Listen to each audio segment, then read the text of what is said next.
welcome to my channel.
everybody. How are you doing? Um, I I'm just basically on my way home now, and it's been a really nice day. I, took the time to slow down a little, and yesterday I was homesick because I thought I was coming down with the sniffles. I think I might have had a slight fever, and my throat was sore. It's better now, but I think that's why I've been so tired. I've been trying to fight off some sort of, bug or something. I think I spent too much time out in a cold, damp weather, but that is unavoidable when you need to get stuff done. That's the way it is. And so I just wanted to remind you that last night we reviewed the last final part of the Lisa Mass case. And I apologize for sometimes calling her Linda. They're both such beautiful names, but I do tend to get them mixed up once in a while. So that case is done, and now I thought between cases, I would take the time out to go back to the Madeleine McCann case and go over quite an awful lot of points. We need to solve it. And so we are going to take the perspective of, well, not me personally, but we are going to examine the perspective of Richard-dhall, who was apparently hired to investigate the McCann case and all of its incredible inconsistencies. Indeed, that case has been one huge inconsistency and confused contradiction after another. I don't know what it is about the case. It would almost appear that none of the witnesses or persons close to Madeleine McCann were willing to cooperate. It's hard to know what to believe. And I want to throw out a disclaimer right here and now. And for anybody who misses this disclaimer, please, I adore the McCanns. I don't know what happened. I don't think that they could have ever been involved in the disappearance of Madeleine McCann. I don't know what happened. If anything, that they are holding back, they are probably, maybe, trying to protect a youngster. I don't know who. That's an idea I thought I would throw out there, because it certainly does appear that Madeleine's disappearance is connected to something very major, right? Something that we may not know about. And another thing, guys, is that if Madeleine McCann indeed was passed away by the 3rd of May, 2007, I'm certain that coroners and police had to have been involved. So not only is this a cover-up, but it would be a massive cover-up by various institutions and individuals, you name it. I don't know what to believe, but there's something out there that is definitely being covered up by the Madeleine McCann case. However, we are going to go over it piece by piece and see if we can try to untangle some of this. I think it's impossible the way it stands now. It's a big tangled mess, and it's a big web of inconsistencies and falsehoods and mistakes and errors in judgment, whatever you want to call them. They're not true, guys. None of the sightings were ever true. And so we're going to go over the very first part, Indeed, this will become a series in itself. And so, Richard D. Hall's documentary is 4 hours long, guys. It's linked on my playlist, Missing Kids, Found or Lost. And so you are welcome to go over it. It's going to take you a while.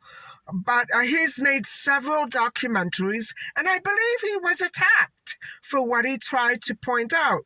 And, he doesn't know the truth. It's apparent that he's not clear exactly what the truth is, but we have a pretty good indication of what his perspective is. And so, because it's so different from what we've been hearing off and on by the media, and indeed little bits and pieces thrown out by the media, that's not good.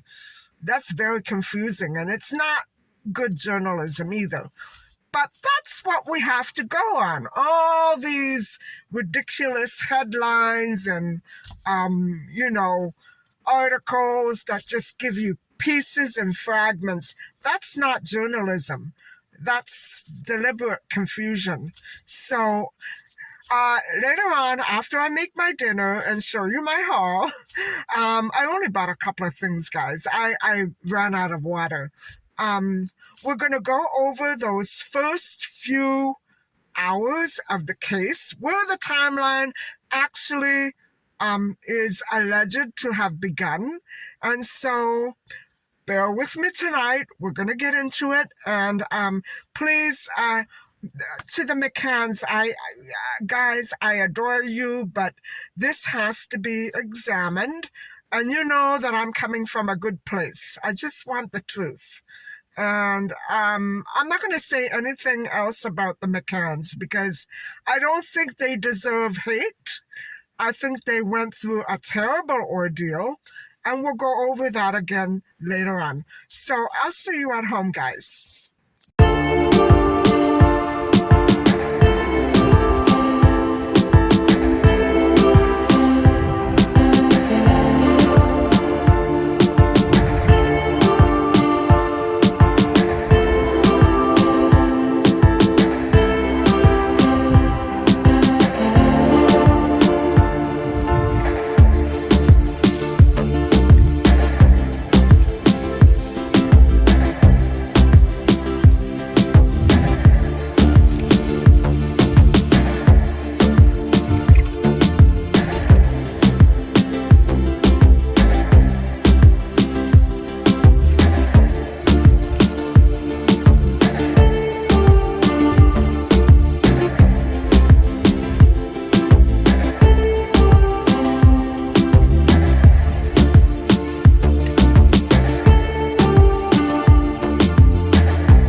Hi, everybody. I'm home now. And let's have a look at my haul. I'll show you what I got. Just a couple of things that I didn't find the other night. And so, because I want to make a vegetarian lasagna, hopefully this weekend, I needed to pick up a couple of things. So, here we go.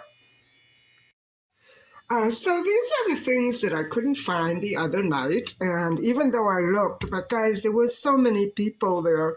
I you know, I love going to that particular outlet, but it's so crowded and packed, and the way that things are merchandised, you can't change aisles. You have to walk through a single file throughout the whole store.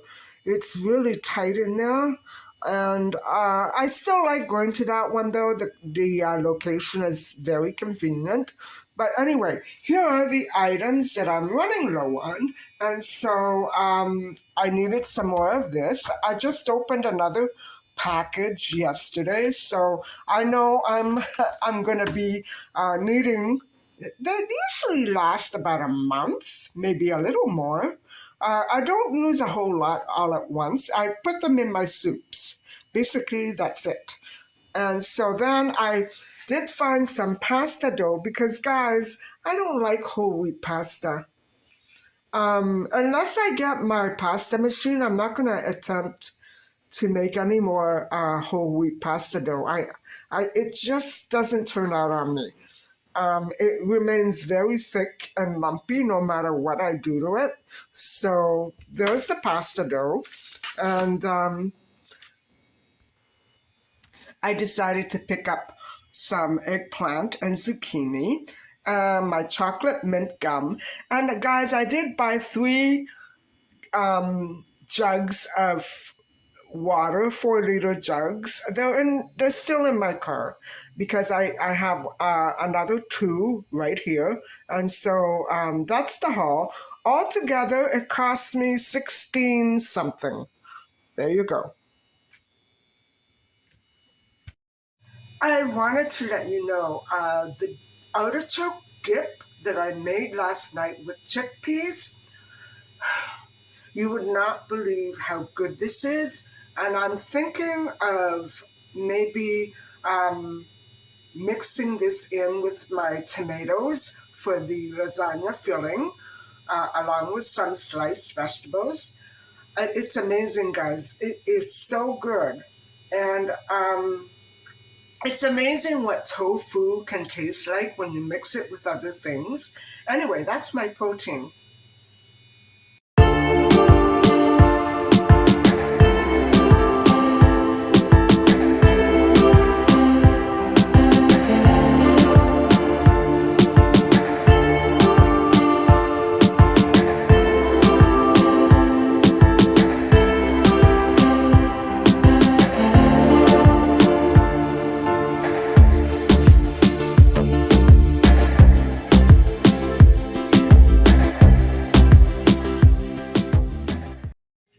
Hi, everybody. I'm back, and I thought maybe this would be a good time to get started on the discussion on the Madeleine McCann disappearance and whole case in general. And again, I want to remind you that Richard D. Hall's perspective is quite um, avant garde, very I don't know how else to describe it, very aggressively different from any of the headlines that we have typically been reading about the McCann case, whether old or new. It is still presumed that she is missing, with a good chance that she would be alive. I'm not sure how true that is. Even regardless of Richard D. Hall's perspective, I tend to assume that, the worst, that she's no longer with us. And depending on who and why, I, I, I don't know what to think. For a little girl like that who was full of life, to go missing and never be heard from again, whether she has remains around or not. It just is so unsettling. And it can't be what is rising to the surface all the time. It has to be much deeper than that.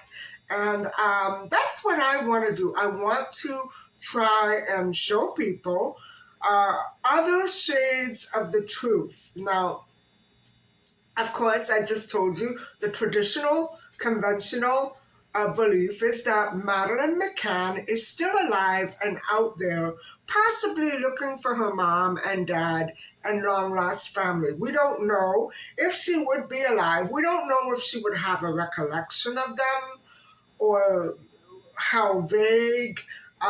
We don't know where she went or what would have happened to her.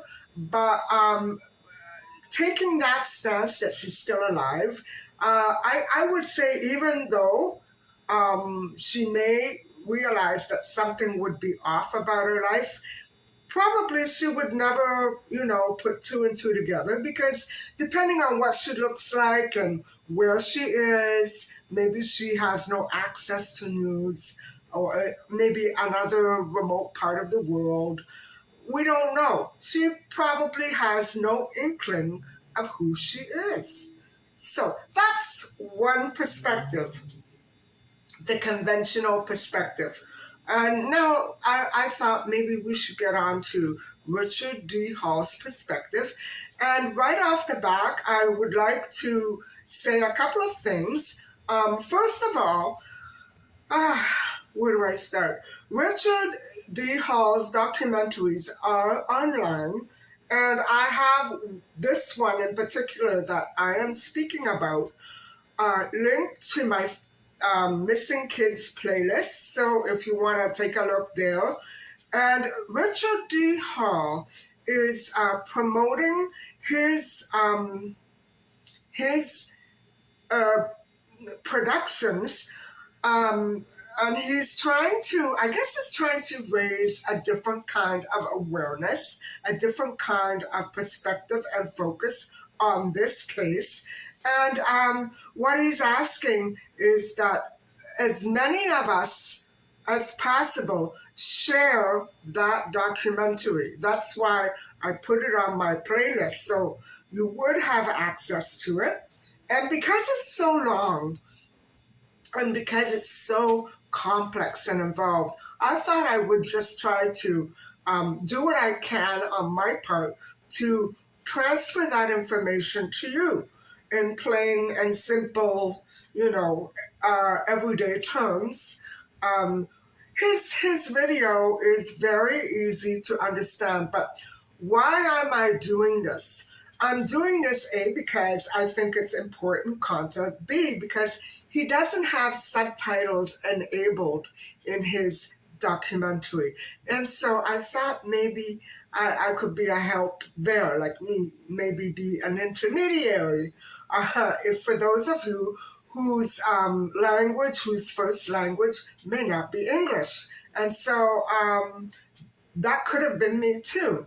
Anyway, let's get started. And here we go. First of all, I think this may be a bit of a long video, and I'm sorry about that, but we probably won't get to Kate's check.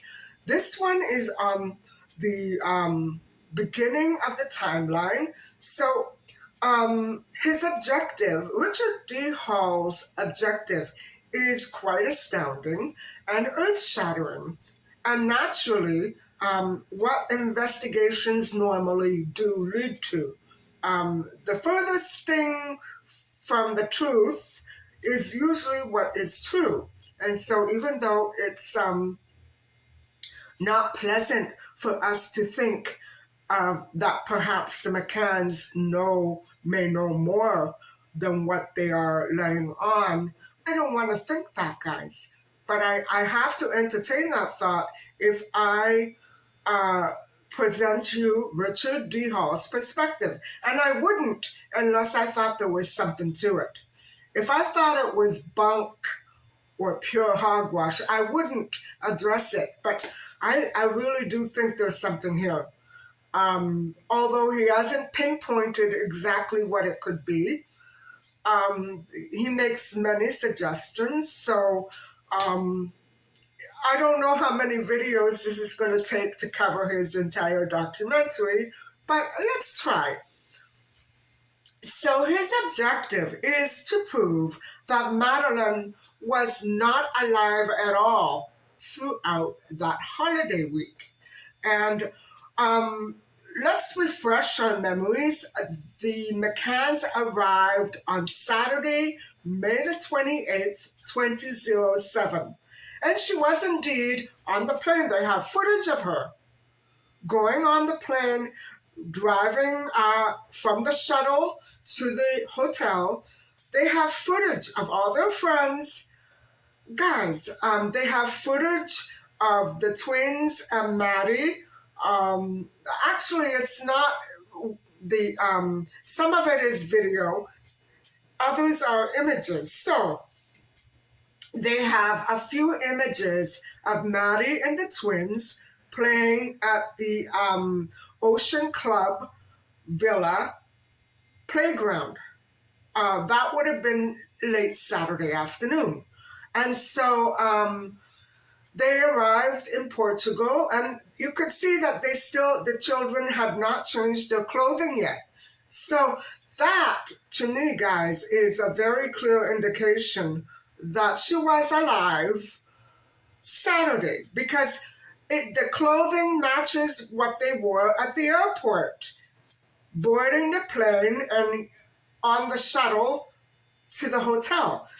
That we can trust. So, how he's going to prove that Madeleine was not alive throughout that week is to establish her death timeline.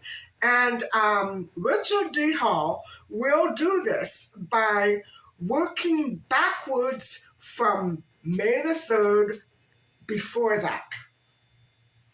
So the timeline that we begin with is not April the 28th. It is May the 3rd, 2007, and we're going backwards in time.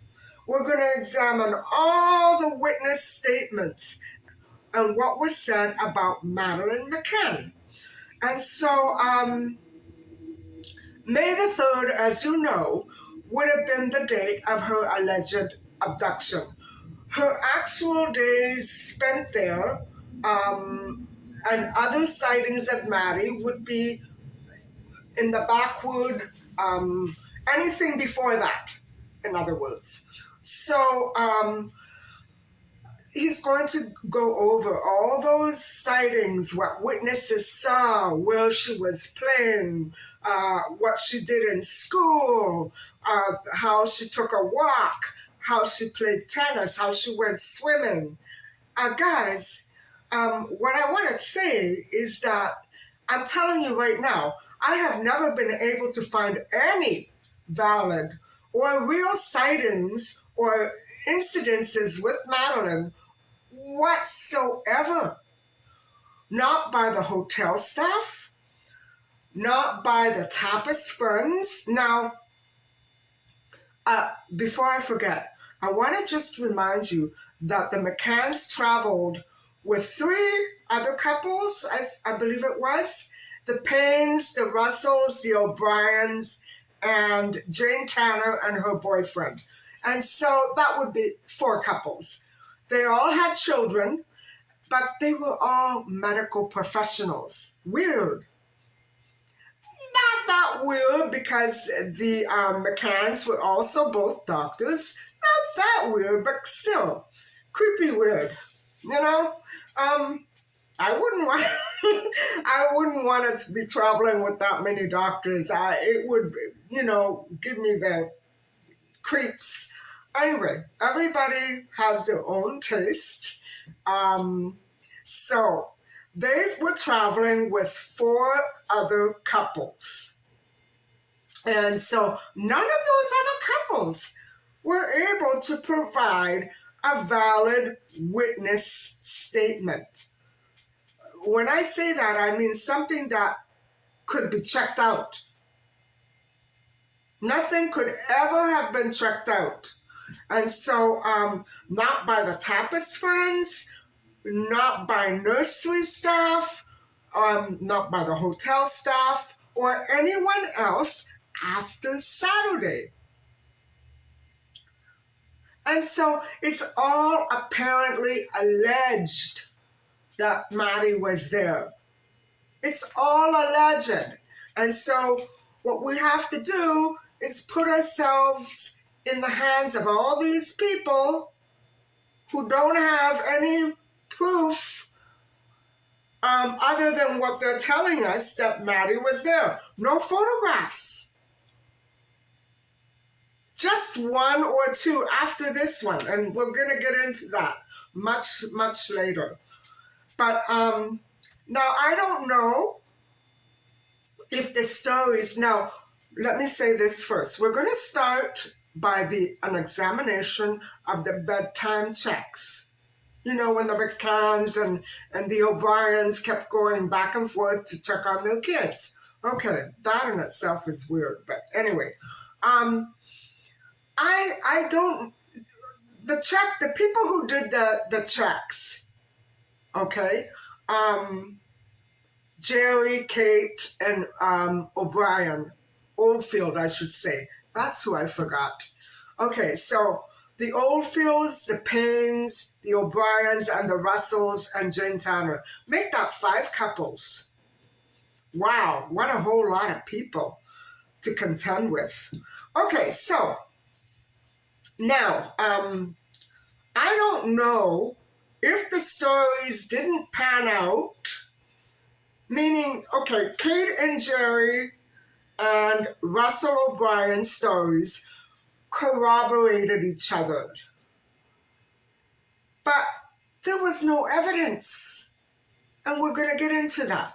So my idea used to be, and maybe it still is, I'm not sure, due to their confusion, you know, with all the commotion, all the people, all the tourists, kids running around, a drink of wine here, a glass of beer there. You know how it is on vacation. Maybe they were confused, tired, jet lagged. Maybe they had memory gaps, or maybe all of these instances of Madeleine McCann being present were all fabrication. Don't forget, guys, she wasn't in any photos. We're going to get to that. So your guesses are going to be as good as mine, because I don't know which end is up in this case. And so Hall ultimately will find, as I did, that there are massive and continuous contradictions by every witness ever interviewed on the McCann case. And so no report that was ever published from there on would ever be independent of what the McCanns spoke. Mainly that she was abducted. What they said, what they insinuated, what they tried to reveal to the public. And that was that an abductor took her at just before 10 p.m. on May the 3rd. That is what they claim. And they have stories that corroborate that timeline. Okay, so now, guys, I love the McCanns. I do. I really admired them for the way that they handled the tragedy and this sensational ordeal with the papers and the public. I admire the way they stuck by their unwavering accounts. How they held firm and took care of their twins throughout all of this ordeal. I absolutely do not want to believe that the McCanns took part in the disappearance of their own daughter, beautiful, sweet, adorable little Madeleine McCann, who went missing just a couple of days before her 4th birthday. She was a baby. So I just can't. I can't face that. And so, but facts are facts. And non-facts speak much louder than words do. So this is never more emphatic than in the accounts of that last evening's checks. So let's have a look at them. And it's going to be one more time. So before I start, I just want to say that I always found it so incredible that none of the Tapas children ever allegedly dined or attended the evening meals with their parents. How can you bring a child on vacation and pack them in a room at 8 o'clock at night and say bye. No kid I know would have stood up for that, especially me. I just can't see it. I don't see it. And so after Jerry's check at 9 p.m., which was the last time anybody ever saw her alive, the next last person to have been close enough to Maddie was Oldfield at 9:25 p.m. Now here's the thing, guys. This is weird. So Oldfield did the check, or so it was allegedly a check, but I'm going to get into this. But it didn't actually see her. Excuse me, I know myself, you can't check on a kid without actually looking at the kid. Don't you guys know? All you parents out there, do you check on your kids but never actually look at them when you check on them? Nobody does that. So, it was not real. He's not a credible witness, guys. I'm only going to represent the facts, and I'm not going to try to get my opinion in there. But I always thought his story was weird. So, was he careless? Was he forgetful? I don't know. Let's go over the details of his check. So, the McCanns left for dinner at 8:30 p.m. and left the nursery, I call it the nursery, but it was the kids' bedroom door, slightly ajar, about that much. You know what I'm saying? And so at 9:05, between 9:05 and 9:10 p.m., Jerry did his check. He got up from the table at the tapas restaurant and walked up and saw Madeleine asleep on the bed, which was right to the extreme sharp left of the door, and you had to enter the room.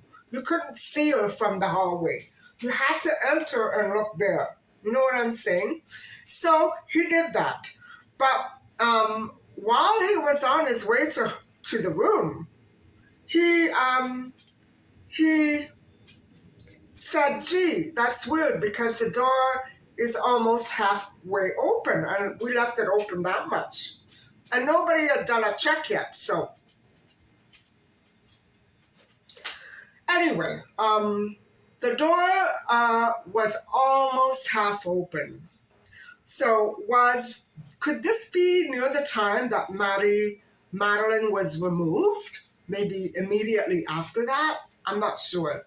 Or was Jerry trying to set a stage for an abduction? I don't know.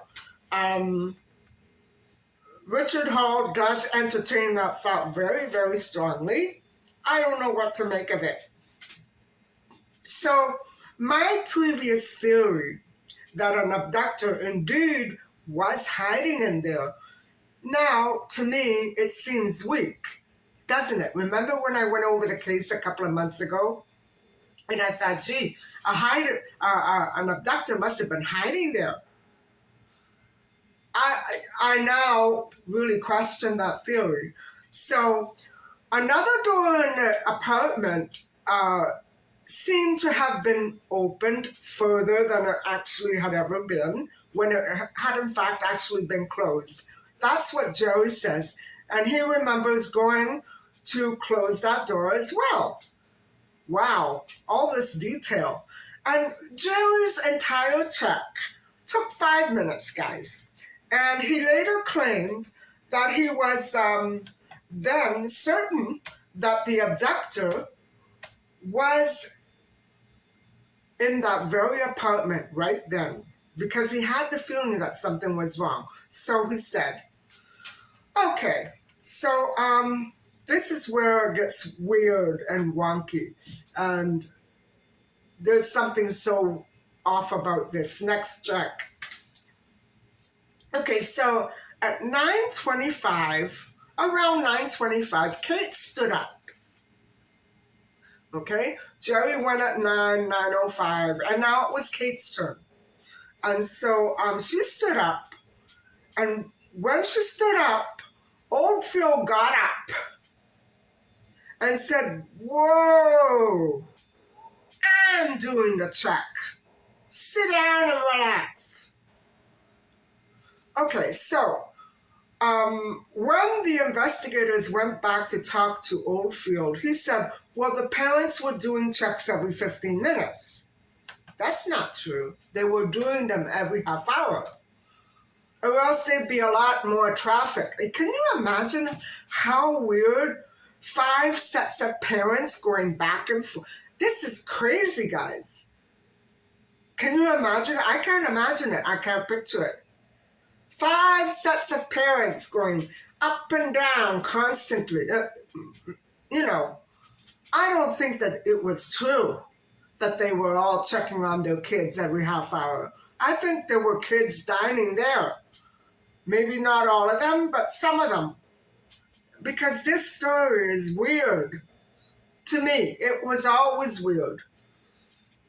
Some of these children were older.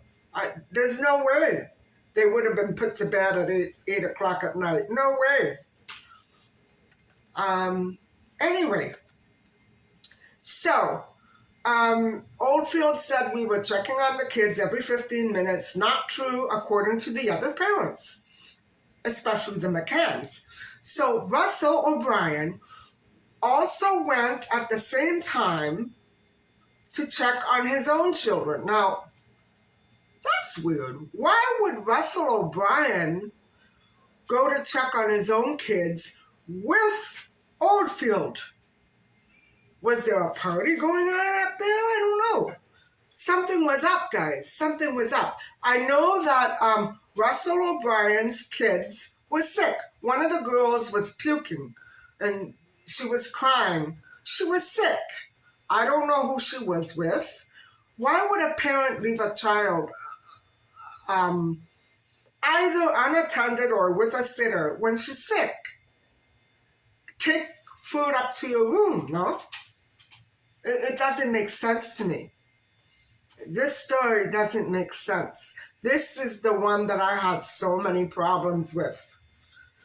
And yet the newspapers did not elaborate on Russell O'Brien and Oldfield going together. That's wacko. They didn't elaborate on that. They kind of minimized it because they knew it sounded weird. And so Oldfield could not explain why the Tapas friends abandoned their typical routine. They didn't. He's the one who abandoned it. And departed for checks together. Why did they do that? He doesn't know.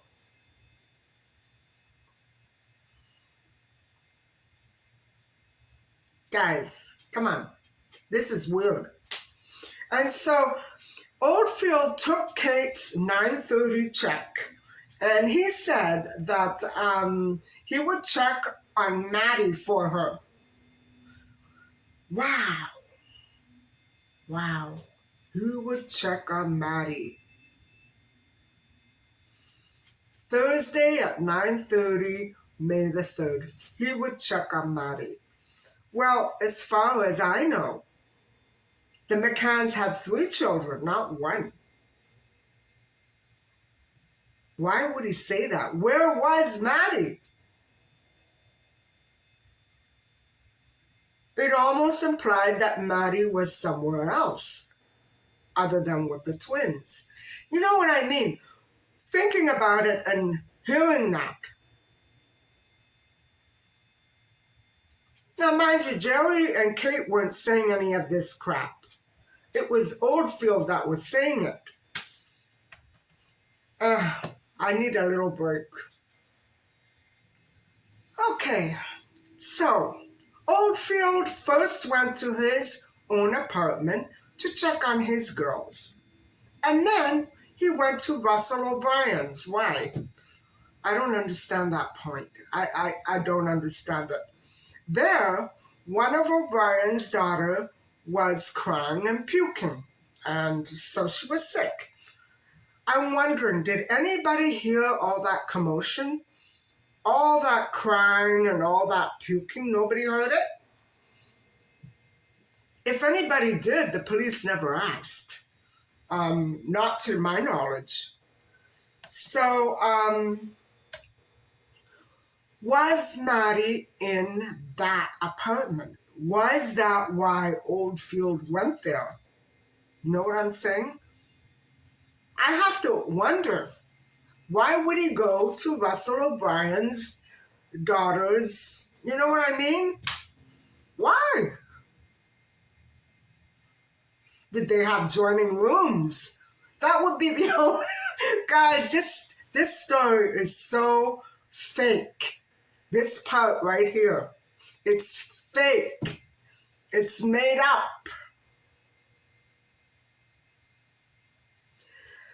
So, then after going to Russell O'Brien's, boy, that was a busy man. He then went to the McCann apartment. And yet, Kate later, this is weird, I'm not understanding the context of what she said. She told the police that she left the patio door unlocked so that Oldfield could just walk in. Well, what's the context of that? Because Oldfield was apparently offering unexpectedly to take Kate's place and check. So, do you see where I'm going with this? It's awkward. It's a lie. So, but, you know, like, how did she know that it would be him doing a check? I don't understand it. Maybe she told him before he got up to leave the table.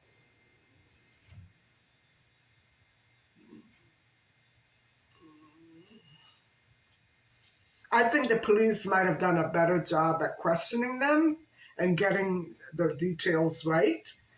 It seems like they were being picked from the air. So, okay, the context of her statement to the police is not clear to me. I should go back and read the book because I'm sure it's in there clearly. Probably an entirely different story altogether, but still, it'll be there in black and white. Okay, so Oldfield got up to the apartment, went inside, walked towards the twins' room. Amazing that he knew exactly where it was, too, right? And he said, quote unquote, the door was half open. After Jerry closed it ajar again. You know what I'm saying? Oldfield did not go in the room because he could see the twins in their cot. Well, what about Maddie? You said you would check on Maddie. Why didn't you do it? Oldfield. So he didn't go in, and he does not remember how close to the room he got. What did he do? Like stand from the hallway and say, hey, okay, I see you there, I'm going. What kind of a check is that? So he could only see the twins and not Maddie. What the crap? Why didn't he go in and look at her? It didn't happen, guys. That didn't happen. Right there, that didn't happen. So her bed was, as I explained previously, right up against the wall, very close to the doorway. Here's the door, and there's her bed. So naturally, when he's standing in plain view, and how convenient for the twins' cots to be right in that view and not Maddie.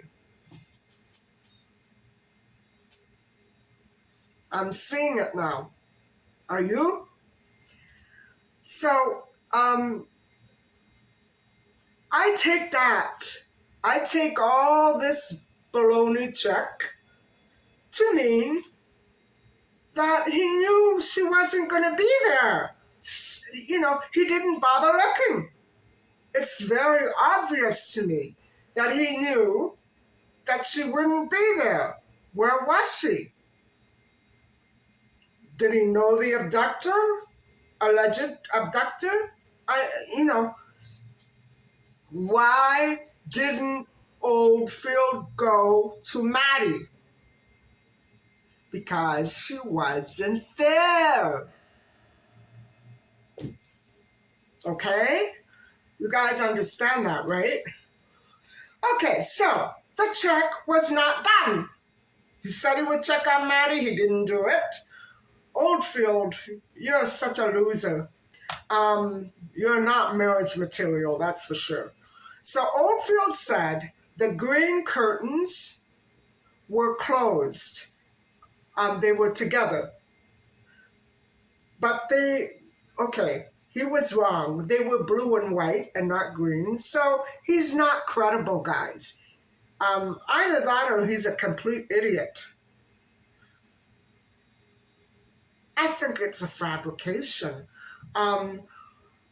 So he wasn't sure. He contradicts himself, though. He wasn't sure if the window was open or closed, or if the shutters were open or closed.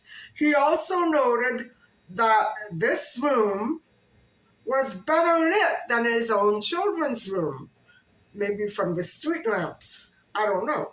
It could be because he said the blinds were partly open.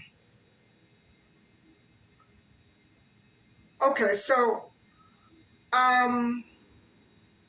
he doesn't know about the windows. He doesn't know about the shutters, but he knows about the blinds. He doesn't know about the curtains and their color. What the crap? He's lying, guys. He's lying. That man is lying. Either he's such an honest person that he can't lie. I think that's what it is.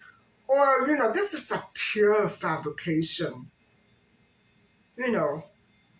Just say, I don't remember. Don't make up all these details that don't exist.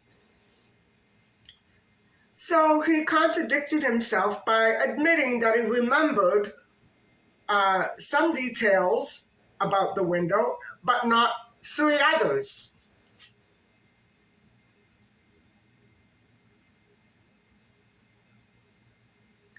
So, Oldfield never did a check. He's full of BS. Now, why would he or say he would do a check? Why would he do a check? To confuse or obliterate the timeline? I don't get it. He confused a heck of a lot, that's for sure. Now, despite there never having been any DNA discovered in the room or by the window other than the McCann's own DNA, the nursery room looked staged enough to imply that an abductor was there. Even though Matthew Oldfield couldn't remember anything, it was staged. And then it was changed again. People were busy that night. And so, guys, I'm going to leave it here because this is going to go on forever. What I'm going to do is start off the next video that I do with this discussion on Kate's check. And so we'll have to just wait and see what happens. And I'm trying to take notes on every second of his documentary because this is incredibly fascinating. All of the inconsistencies that I was encountering throughout the case for all these 20 years. They're all here, guys. He gathered them all up and put them in a documentary. My God, it's 4 hours long. So our heads are going to be, really woozy with all these details, but I think maybe it might clear up some things that we don't know or otherwise would not have known about the case. So bear with me. And I want to say thank you so much for listening and watching. I hope it's not going to be that long a video. So thank you again for all of your attention and patience. And please don't forget to like and subscribe. Bye.